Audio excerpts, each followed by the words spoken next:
a key in this series. In the middle, Lamar Odom and Luke Walton. They've been banged up, all three of them, all season long. Kobe Bryant and Jordan Farmar, the rookie from UCLA. He's getting the starting role in his first playoff game. Meanwhile, for the Suns, Amar'e Stoudemire, James Jones, who started down the stretch, along with Shawn Marion. And, of course, the backcourt, Steve Nash and Raja Bell, who will get the assignment of guarding Kobe Bryant as we welcome in Michelle Tafoya. All right, Mike, thank you. Well, before the game, Phil Jackson told reporters, quote, "Last year I thought we could win this series. This year, I'm not so sure." He said he's not sure that his team is, quote, "appropriately peaking at the right time." And one major concern, Kwame Brown's left ankle. Brown told me moments ago he's having difficulty jumping and running, and he expects to have a tough time keeping up with Amar'e Stoudemire in transition. Mike, Phil Jackson said they cannot win a series without Kwame Brown. Well, it's been like that all season long, Michelle. The injuries, Kwame Brown, Walton, Odom, it's part of the reason why they kind of stumble down the end of the season mark, and that's why a lot of people are not giving them a big chance in this series compared to last year when they took them to 7 games. And rightfully so. When you are a team that in your last 33 ball games, 12 and 21, you have not gotten it done down the stretch. But the good news for Phil Jackson is Kobe Bryant in the middle of the lineup, and all it's asked of the role players is do the intangible. The Suns' second best record in the NBA at 61 and 21. It was a fabulous regular season. They're 33 and 8. And you see the embraces, although last year was a little chippy, the playoff series. It had a war of words the past week as well. So once the ball goes up and they start battling each other, I think we might see a very physical set. I think so, but one thing you say is they appreciate one another. It's a rivalry, it's very intense, but each guy on each team understands that it's a lot of fun, and this is the time of year that you want to be battling. And they know each other very well, not just from last year's playoff series. They've played each other twice in April at the end of the regular season as Phoenix won the season series 3-1. And some of the matchups, of course, Jordan Farmar, the rookie, getting a call on Nash. There's Raja Bell. In and out. And Kwame Brown, the rebound. And for the Lakers, so much talked about with Kobe Bryant, the big scoring late in the season. What does he have to do? What's going to be best for this team long term in the series? Well, he's going to have to be a scorer initially, and then other guys are going to have to play around him. The big key for the Los Angeles Lakers is not going to be on the offensive end. They have to make sure they get back and contain this high-powered Phoenix Suns offense. And that is led by Steve Nash, who gets the first bucket of the game. You can ask anybody on the Lakers, coaches, players, what's the key to the series? The first thing out of their mouth is transition defense. Transition defense starts with stopping the basketball, everybody running back, converging, and putting the Lakers in a position where they don't allow Steve Nash to break down their defense. Shot clock down to 3. Odom has to put it up.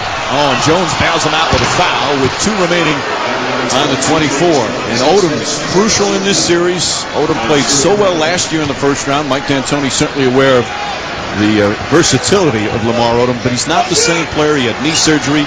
He's got a torn labrum in his shoulder, knee tendonitis. It's been a tough stretch for him. Oh, it's a tough stretch, but this is the time of year where you have to play through injuries. In order for Phil Jackson and the Lakers to have a legit chance, they need Lamar Odom to be special in this series. And there's Farmar, the rookie from UCLA. Only started 2 games late in the season. His first bucket in the postseason is good, and then he gets his first foul. Just trying to figure out your first playoff game. Okay, go guard Steve Nash. And right away, Jordan Farmar is talking to Kwame Brown, because when you play against Steve Nash in transition, you're on the floor, he has the ball. You need people to talk to you.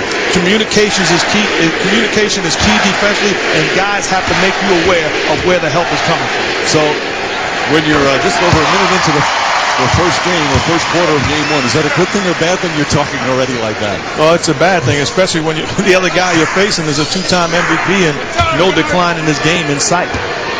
Nash, of course, had another spectacular season as Nash and Dirk Nowitzki, known as the MVP candidates, the leading candidates this year. Nash's numbers better than when he won it the first 2.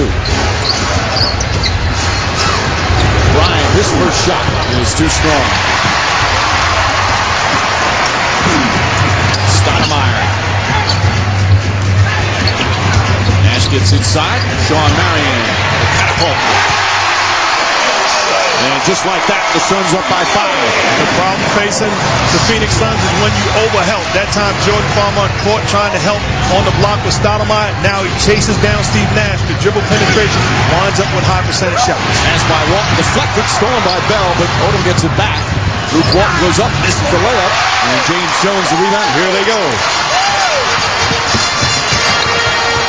Jones for 3. Out. Well, this crowd very into the game in the opening minutes. You see the thought process of the Phoenix Suns. It's off to the races, off of makes and misses. They are trying to push the basketball down your throat. Bryant gets free.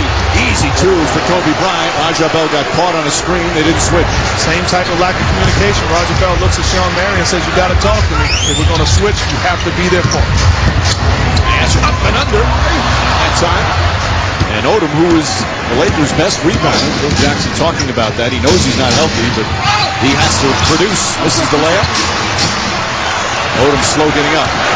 If you're Phil Jackson, you don't mind that. You like the idea of Lamar Odom putting the ball on the floor and going coast to coast.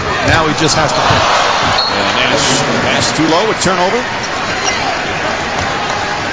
Already with 4 points and an assist. Meanwhile, Phil Jackson, his team, 42-40 this year.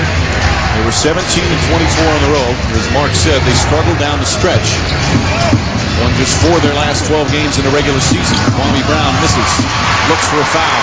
A couple of times now we've seen Lakers after shots immediately look for a foul as Nash dribbled it off the back of his foot. And Luke Walton wide open. The Lakers really got away with one there. Kwame Brown in the backcourt complaining about a call. You have to get back instead of being in a home run trot.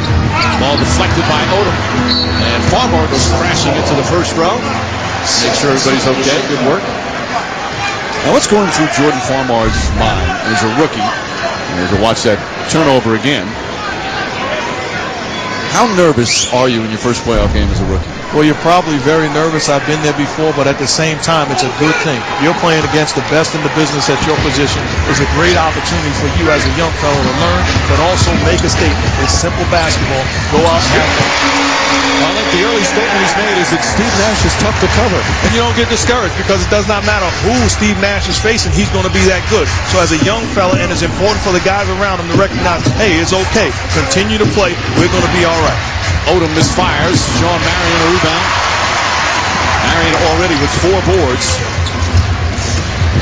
Nash pass deflected. Good defense from Farmar. And good job with energy on the defensive end by Farmar, and the Lakers doing a great job of convergence, creating these turnovers. Farmar is only 20 years old. Played just 2 years at UCLA. Raja Bell reached in, found it, and a foul. You cannot allow Kobe Bryant to duck into the middle of your offense. Defensively, you have to say Raja Bell needs help. He's all by himself on an island with the best one-on-one player. Jordan Farmar points to Kobe, says, I'm going to hit you in your sweet spot. Turns around, good delivery, gets the basket and the foul. And of course, we'll hear boos all afternoon long. And your point about Farmar already. Now, you've seen Nash blow by him a few times, score, get an assist, but he's staying with it. You have to have like a defensive back mindset. And the guys around him understand, hey, you're going to be beaten as long as you're working and you're not outworked by Nash. Raja Bell able to get it to go. And it's now a 2-point Suns lead as we go to Michelle. I talked to Jordan Farmar in the locker room before the game, and I asked him just how nervous he was going to be. He said, excited, not nervous. I played in the Final Four, a national championship game, and I'm not a nervous guy. And I guess when you have Kobe Bryant making shots like that, why would you be, Mike? All right, Michelle, do you think he's lying, or is he really not nervous? I wouldn't tell Michelle the truth either. Hold on, with a block and then a foul.